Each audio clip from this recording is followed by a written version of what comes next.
Well, I stopped and bought some body supplies.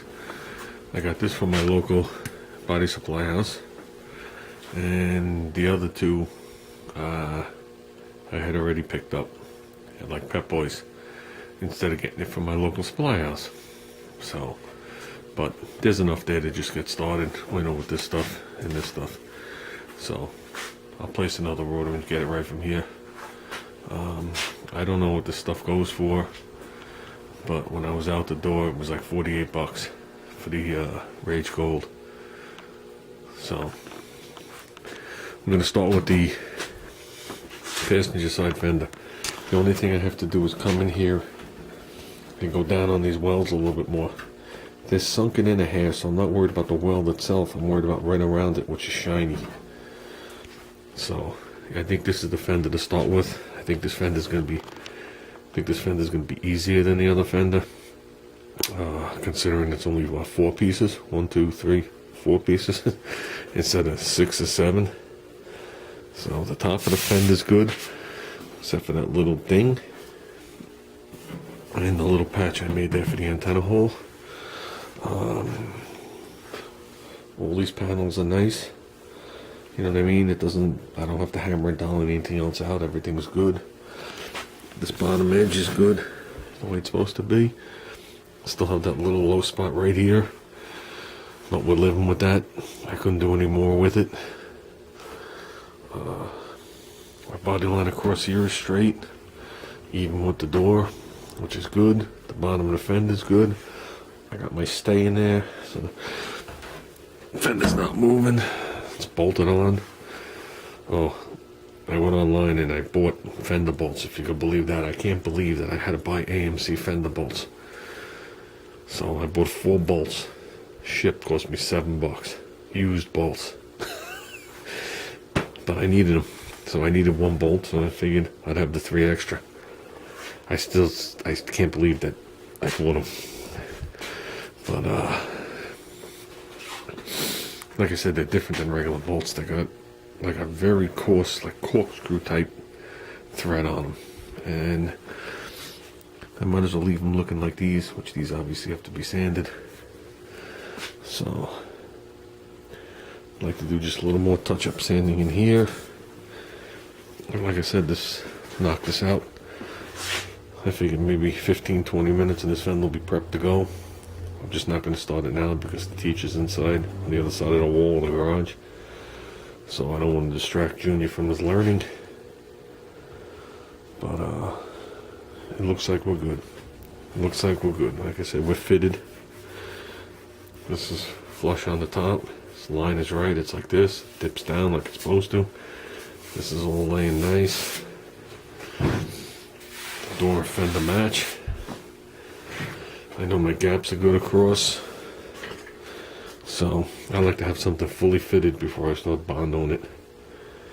You know what I mean? If it's not fully fitted, what are you bondoing it to? You know, I want to make sure when I'm done it matches the door the best I could do it. I like the original rounded corner and the way that a panel dips like this, kinda. You know what I'm saying? I know a lot of guys, if you go all out show, they match this part of the car 100% and then redo the line. I don't think that's required on a job like this. I don't care if it gets the light reflection there. You know what I'm saying? One guy worded it best once. Okay, and it's the best I've ever heard it to show you how out of hand restorations have gotten. And I mean out of hand. Where the common guy can't touch these cars anymore. Guy did a full concourse restoration on this car, like my AMX up there, and it was a Camaro, and a Camaro has the body line. A 6.9 Camaro has a body line here and whatever it is, and from the factory, just like stuff like this, there are things that don't line up, and he was so deep into the car that when it came time to do all that stuff and to paint the car, he told the body guy to go all out on the car because he didn't want to go up to cruise night in the show and explain why nothing lined up. That's a cop-out. Now you're pleasing other people. You do it the way you want. You want it to be a show car, you want it to be a show car, but you don't come up with a line like that. You know what I'm saying? I don't think I have to explain anything, and either does anybody else. I had brought my 68 American up to an AMC show. This is going back several years ago. It's got to be... Damn, it's got to be 10 years ago. I went up with my buddy. Okay, we drove up to Berlin, Connecticut, where they had the AMO show, which is a big show. Okay, brought my car there. My car was all original, except for the outside was repainted. And I put on a couple of accessories that you could have ordered in 1968 from the dealer, including the rims and the front spoiler. There was nothing on that car that you couldn't get from the dealer the day you purchased it. The jams, the edges of the fenders, underneath the hood, nothing was ever repainted. Back masked it. You couldn't even tell that there's a variation. When I put the car on the show line, and I'm not into shows, but I figured, well, it was there. They judge it for free. And they had me next to another car that the guy not only stripped the engine compartment, not only did he paint it, but he went in there and wet sanded and wheeled it. And I got points off for runs underneath the hood, and he got full points for the way it looked. And I turned to the guy, I said, "You're joking, right?" I said, "This is the way it came from the factory. That's over restored, and you're giving him points and you're taking them from me." Then the guy proceeded to take off 1 point per wheel, and then he took off points from my front spoiler, which was an AMC spoiler. I said, "You're joking, right?" I said, "That's an NOS 1968 chin spoiler from an AMC." And he goes, "Well, these were designed for AMXs. They weren't really designed for the American." And there was nothing I could do. And I walked out of there with my cheesy ass trophy. Nah, I don't even know what I did with that trophy. I think I got so pissed off I threw it out. And that was one of the last times I ever brought a car to a show. I stuck with cruise nights. But on the way back, we stopped at Marcus Dairy. And if anybody remembers the Marcus Dairy in Danbury, Connecticut, you'll know what I'm talking about. So that made up for the fact that they were all just putzes and shitholes.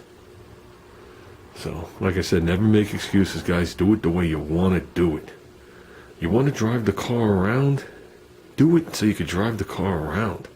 If you're trying to please some asshole because he's going to walk up to you and say your panel's crooked, then you're doing it all wrong. You're doing it all wrong. You will spend the rest of the time you own that car cleaning it and not enjoying it and dumping more and more and more money into it. I know a lot of people with survivor cars, mint survivor cars, and they do not look like these cars that people say are restored. They're not even close. This is the only AMC that I have that underneath the engine compartment is painted. Junior painted this when he was 7 years old with rattle cans. He sanded it, and I went in there and he painted it. And I had bought the paint from Tower Paints. It was a single stage enamel, and I let him go to town in it. And I got pictures of him doing it. And that was good enough for me. But you never make up excuses for what you drive, what you did. And if you have the type of friends that walk up to your car and criticize it, dude, they're not your friends. I can tell you that right now. Anybody that second guesses you then pushes the issue is not your friend.